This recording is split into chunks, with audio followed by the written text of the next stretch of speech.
রপ্তানিতে বিশেষ অবদানের জন্য 2021-22 অর্থ বছরে জাতীয় রপ্তানি ট্রফির স্বর্ণ পদক পেয়েছে ওয়ালটন হাইটেক ইন্ডাস্ট্রিজ। রোববার রাজধানীর ওসমানী স্মৃতি মিলনায়তনে এই পদক প্রদান করা হয়। অনুষ্ঠানে প্রধানমন্ত্রী শেখ হাসিনার কাছ থেকে রপ্তানি ট্রফির স্বর্ণ পদক গ্রহণ করেন ওয়ালটন গ্রুপের পরিচালক SM নুরুল আলম রিজভী।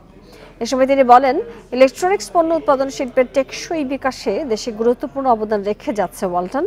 বর্তমানে এশিয়া, মধ্যপ্রাচ্য, আফ্রিকা, ইউরোপ এবং আমেরিকার 40টির বেশি দেশে রপ্তানি হচ্ছে মেড ইন বাংলাদেশ ট্যাগযুক্ত এসব পণ্য। অনুষ্ঠানে 32টি পণ্য খাতের মোট 77টি প্রতিষ্ঠানকে জাতীয় রপ্তানি ট্রফির স্বর্ণ, রৌপ্য ও ব্রোঞ্জ পদক দেওয়া হয়।